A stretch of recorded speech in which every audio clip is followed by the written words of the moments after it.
اور مدلس بھی ہے کہ اس نے یہ روایت ان کے الفاظ کے ساتھ بیان کی ہے، سما کی صراحت اس نے نہیں کی ہے۔ دوسرا کہ امام احمد بن حنبل رحمۃ اللہ علیہ نے اس کو کہا، اس کی حدیث کے بارے میں، اس کی بیان کردہ روایت کے بارے میں، احادیث مناکر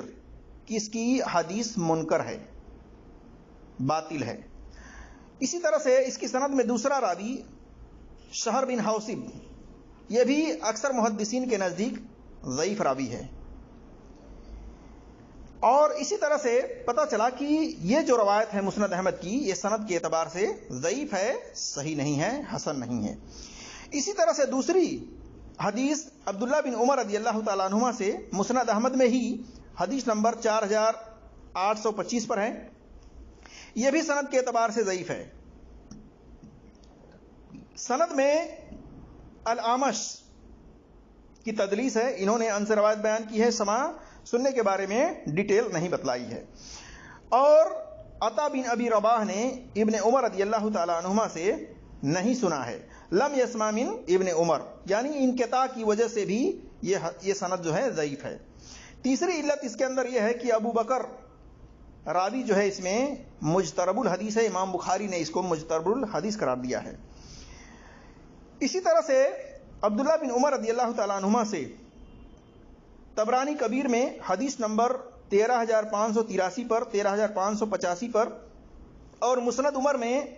حدیث نمبر 22، شعب الایمان کے اندر امام بہقی کی حدیث نمبر 4224، 10871،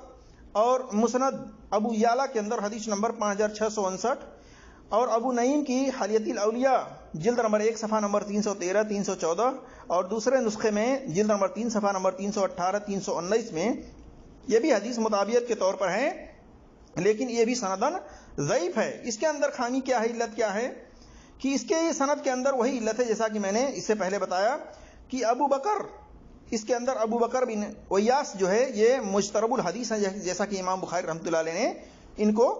مجترب الحدیث قرار دیا ہے۔ اسی طرح سے الاعمش جو ہیں یہ مشہور مدلس ہیں، اس کے اندر انہوں نے ان سے روایت بیان کی ہے، سماع کی صراحت انہوں نے نہیں کی ہے، سننے کے بارے میں ڈیٹیل نہیں بتلائی ہے، اور بخاری اور مسلم کے علاوہ بغیر صحیح مطابعات کے، بغیر صحیح شواہد کے مدلس کی ان والی روایت سندن ضعیف ہوتی ہے، یہ مسلم اصول ہے۔ اسی طرح سے اس کی سند میں ایک راوی لیث بن ابی سلیم ہے، جو کہ محدثین کے ہاں مجترب الحدیث و منکر الحدیث اور ضعیف الحدیث، اور اسی طرح سے یہ مدلس بھی ہے، اور روایت اس نے ان سے بیان کی ہے، سماع کی صراحت اس سے ثابت نہیں ہے۔ اسی طرح سے ایک علت یہ بھی ہے کہ عطا بن ابی رباح نے لم یسمع من عمر رضی اللہ تعالیٰ عنہ، لم یسمع من ابن عمر رضی اللہ تعالیٰ عنہ، یعنی عطا بن ابی رباح نے عبداللہ بن عمر رضی اللہ تعالیٰ عنہ سے یہ حدیث نہیں سنی ہے، یہ انقطاع ہے، اس کے بنا پر بھی اس کی سند ضعیف ہے، کمزور ہے، لا اعتبار ہے، غیر ثابت ہے۔ جیسا کہ علی بن مدینی متقدمین محدثین میں سے اس فن کے ماہر ہیں، انہوں نے کہا کہ عطا بن ابی رباح لم یسمع عبداللہ بن عمر رضی اللہ تعالیٰ عنہ، تو اس سے پتہ چلتا ہے کہ یہ حدیث کی سند ضعیف ہے۔ خلاصہ کلام یہ ہے میرے عزیز دوستوں اور بھائیوں اور میری اسلامی خواتین و حضرات کی یہ حدیث جس میں خاص طور سے جہاد چھوڑنے والے پر ذلت مسلط کی بات کہی گئی ہے، اپنے تمام ترک و مطابعات و شواہد کے ساتھ اصول حدیث و اسماء الرجال و جرح و تعدیل کے میزان پر ضعیف ہے، کمزور ہے، غیر ثابت ہے، صحیح سند سے ثابت نہیں ہے۔ اور اپنی تحقیق کے تائید میں محدث حافظ زبیر علی زئی رحمۃ اللہ علیہ کی تحقیق کا قول بھی پیش کرنا مناسب سمجھوں گا کہ انہوں نے انوار صحیفہ میں صفحہ نمبر 123 پر لکھا ہے کہ حدیث شواہد ضعیف کلہا، کہ یہ حدیث اور اس کے تمام شواہد سند کے اعتبار سے ضعیف ہیں، کمزور ہیں، غیر ثابت ہیں، لا اعتبار ہیں، واللہ عالم بالصواب۔ تو میرے عزیز دوستوں اور بھائیوں، جیسا کہ میں نے آپ کے سامنے خلاصہ کیا کہ یہ حدیث کی سند جو ہے غیر ثابت ہے، با سند صحیح ثابت نہیں ہے، لہذا اس کو دلیل میں پیش نہیں کیا جا سکتا۔ اسی طرح سے ہم آپ کے سامنے اب آگے وہ بات رکھنے کی کوشش کریں گے کہ کیا جہاد کی نیت نہ کرنے والا منافق کی جو علامت بتلائی گئی ہے ان علامت میں سے کسی ایک علامت پر اس کی موت ہوتی ہے؟ تو اس بارے میں صحیح حدیث موجود ہے. ابو ہریرہ رضی اللہ تعالیٰ عنہ بیان کرتے ہیں کہ رسول اللہ صلی اللہ علیہ وسلم نے فرمایا من مات ولم یغزو ولم یحدث به نفسه مات علی صعبتی من النفاق، کہ جو شخص مر گیا اور جہاد نہیں کیا، نہ دل میں جہاد کی نیت کی، وہ نفاق یعنی منافق کی قسموں میں سے کسی ایک قسم میں مرے گا. دیکھیے صحیح مسلم کے اندر حدیث نمبر 1910 ہے، 4931 ہے، سنن نسائی میں حدیث نمبر 3099 پر ہے، سنن ابی داؤد میں حدیث نمبر 2502 ہے. اس حدیث سے معلوم ہوا کہ جہاد اسلام کے دشمنوں سے کرنا، مظلوم کی مدد کرنے کے لیے کرنا، اور اسی طرح سے حق بات ظالم بادشاہ کے سامنے کہنا، یہ تمام چیزوں کے اندر جہاد کرنا، جد و جہد کرنا، کوشش کرنا، سخت محنت کرنا ایمان کا حصہ ہے. اللہ ہم سبھی مسلمانوں کو اسلام کو لوگوں میں پھیلانے میں، اسلام و مظلوم کے خلاف جہاد یعنی جد و جہد کوشش کرنے اور دل میں نیت کرنے کی توفیق عطا فرمائے، آمین یا رب العالمین. اسی طرح سے میرے عزیز دوستوں اور بھائیوں، اب ہم آپ کے سامنے وہ بات رکھیں گے کہ مجاہد کون ہوتا ہے، مومن کون ہوتا ہے، مسلمان کون ہوتا ہے. تو اس بارے میں فضالہ رضی اللہ تعالیٰ عنہ کہتے ہیں کہ نبی صلی اللہ علیہ وسلم نے فرمایا مومن وہ ہوتا ہے جس سے لوگوں کی جان مال محفوظ ہو. یعنی مومن وہ ہوتا ہے، درجات میں بلند ہوتا ہے مومن، اور وہ ہوتا ہے کہ جس کی جان مال محفوظ ہو، جس سے یعنی وہ جان بھی کسی کی ناحق طور پر نہیں لیتا، کسی جان کو نقصان نہیں پہنچاتا، اور کسی کی مال کو بھی نہیں لوٹتا، کسی کی مال کو بھی باطل طریقے سے نہیں کھاتا، بلکہ وہ مومن وہ ہوتا ہے جس سے لوگوں کی جان اور مال محفوظ ہو. اسی طرح سے نمبر 2، مسلمان کے بارے میں پوچھا گیا مسلمان کون ہوتا ہے، تو فرمایا آپ صلی اللہ علیہ وسلم نے کہ مسلمان وہ ہوتا ہے جس کی زبان سے اور ہاتھ سے دوسرے لوگ محفوظ ہوں. یعنی مسلمان وہ ہوتا ہے کہ وہ نہ اپنے زبان سے کسی کو تکلیف پہنچاتا ہے، نہ غلط بات کہتا ہے، اور نہ اپنے ہاتھ سے دوسرے کو کوئی تکلیف، کوئی اذیت دیتا ہے. یعنی مسلمان وہ ہوتا ہے جس کی زبان سے اور ہاتھ سے دوسرے لوگ محفوظ ہوں. اسی طرح سے نمبر 3، مجاہد کے بارے میں پوچھا گیا کہ مجاہد کون ہوتا ہے، تو آپ صلی اللہ علیہ وسلم نے فرمایا مجاہد وہ ہوتا ہے جو اللہ کی اطاعت یعنی اللہ کے حکم کے معاملے میں اپنے نفس یعنی برے خواہشات سے جہاد کرے. یعنی اللہ کے حکم کے مقابلے میں بری عادتوں کو ترک کر دے، برے خواہشات کو ختم کر دے، اور اللہ کے حکم کے مطابق عمل کرے. وہ مجاہد ہوتا ہے میرے عزیز دوستوں اور بھائیوں اور میری اسلامی خواتین و حضرات. اسی طرح سے نمبر 4، مہاجر کون ہوتا ہے. مہاجر کے بارے میں آپ صلی اللہ علیہ وسلم نے فرمایا کہ مہاجر وہ ہوتا ہے جو گناہوں اور لغزشات یعنی کوتاہیوں کو چھوڑ دے.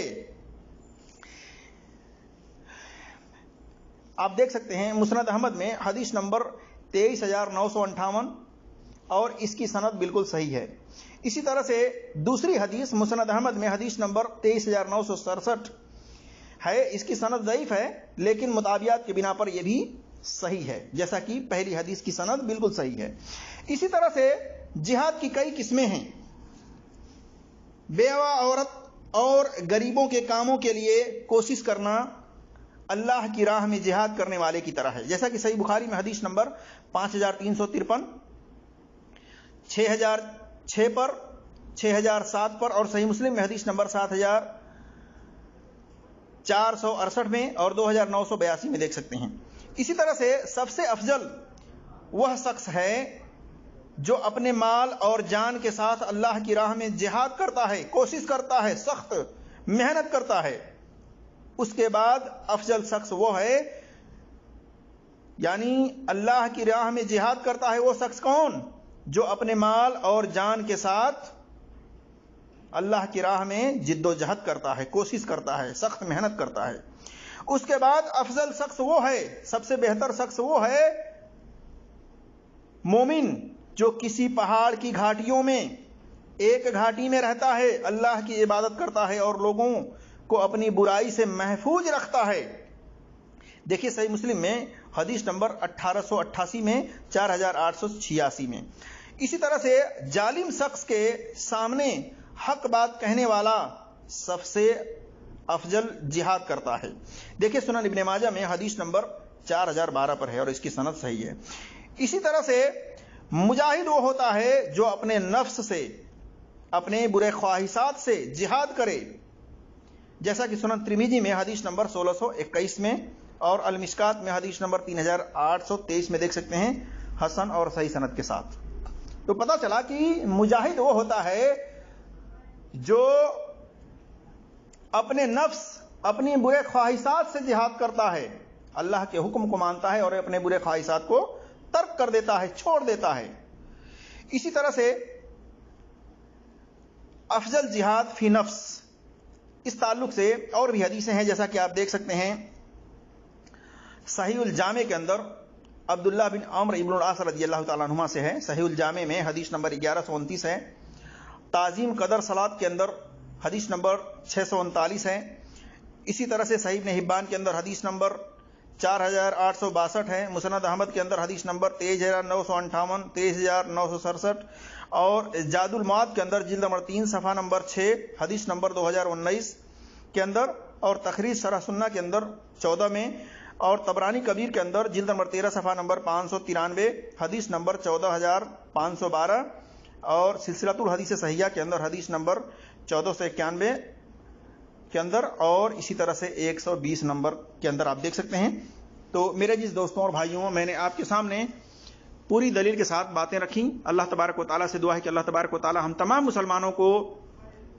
جہاد جیسی عظیم عبادات پر عمل کرنے کی توفیق عطا فرمائے اور اس کو اپنے دل میں نیت کرنے کی بھی توفیق عطا فرمائے. آمین یا رب العالمین. السلام علیکم ورحمۃ اللہ وبرکاتہ.